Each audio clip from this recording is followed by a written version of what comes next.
Thank you, Dr. Nitin, for taking me in this instruction course. I have no financial disclosures to make. Dr. Charles Palvin and Dr.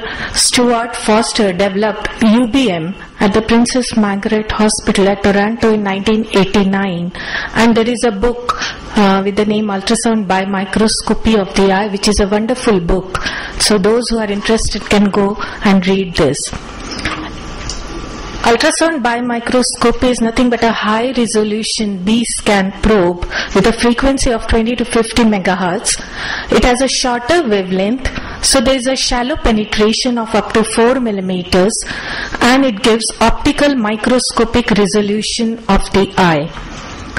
Compared to the conventional B-scan, the conventional is 10 megahertz as compared to the UBM, which is 50 to 60 megahertz. Conventional has penetration of up to 50 millimeters, whereas here we get only 4 millimeter. There is a low resolution of 940 microns with the conventional B-scan, but here we get a very high resolution of 40 microns. The anterior chamber depth cannot be measured by the B-scan, whereas we can measure it with UBM, and that is the biggest advantage over B-scan. It is little expensive over B-scan, and the angle visualization is better as compared to the B-scan. Now, why high-frequency probe is needed? Because it improves the ability to accurately measure ocular structures. It's 5 to 10 times better.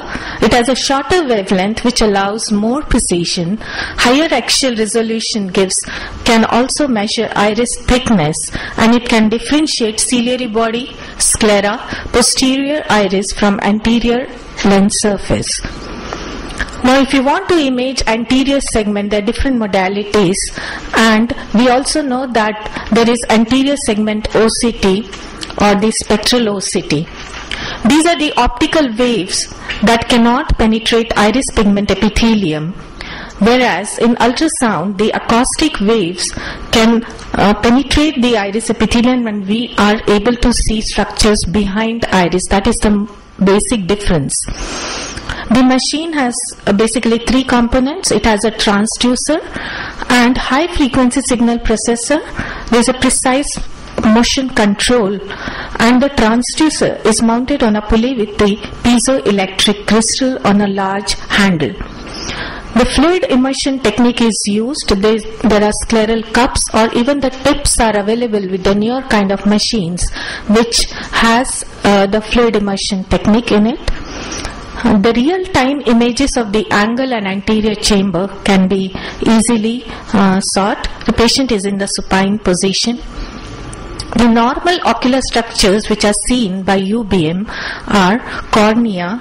All layers of the cornea are very well defined. The epithelium and Bowman's membrane, they form the highly echogenic membrane, whereas Desmond membrane and endothelium form a single layer behind. The anterior chamber can be very easily identified, and anterior chamber depths can be measured. Regarding iris and ciliary body, the iris thickness can be measured at different places. Ciliary body is well defined.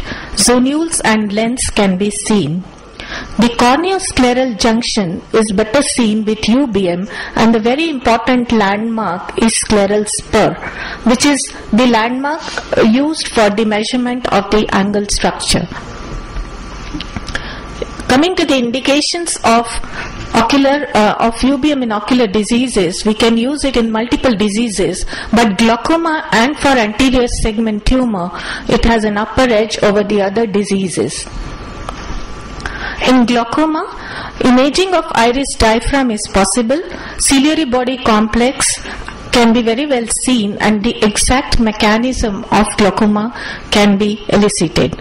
Virtual gonioscopy in cases of scarred cornea and congenital glaucoma is also possible, where gonioscopy is not possible. Post-surgical evaluation of blebs, infiltration surgery can be done by UBM. There are different mechanisms of glaucoma which can be very well seen with the help of UBM, like angle closure, pigmentary glaucoma, malignant glaucoma, plateau iris, and secondary glaucoma.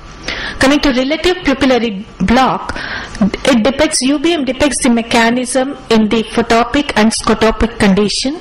That is, when the light is there, you can also see the UBM findings in the dark as well as in the light, and you can see the closure of the angle.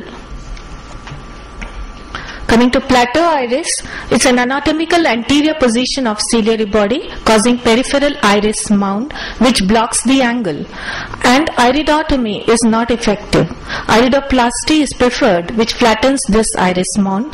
Pilocarpine also doesn't help in opening up the angle recess, and it has greater prevalence for the cyst of the iris along with plateau iris. This is a picture showing the plateau iris configuration, and you can see this.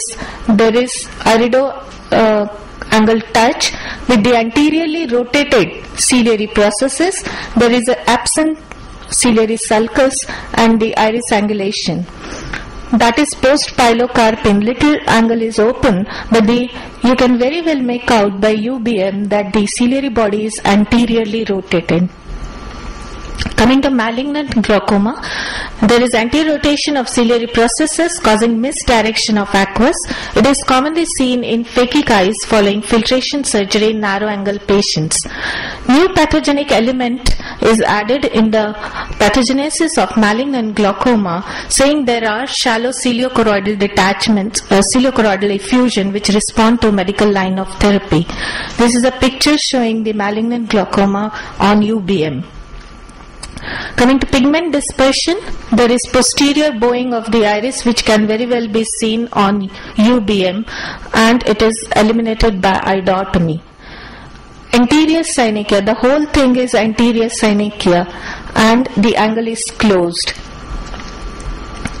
So there was a paper saying anterior segment imaging for glaucoma, whether OCT is better or UBM is better, and they have compared the two techniques, and they have come to the conclusion that both are complementary. The thing is, with the UBM, you can also see ciliary body, sulcus, zonules, and recess, which are not seen with anterior segment OCT. Otherwise, both the techniques are comfortable. Apart from the cost, here it is more with anterior segment OCT. Corneal conditions, when the cornea is opaque or before penetrating keratoplasty, you want to see the angle, and UBM can do that. Intracorneal abnormalities like dermoid, this is a large dermoid sitting on the limbus.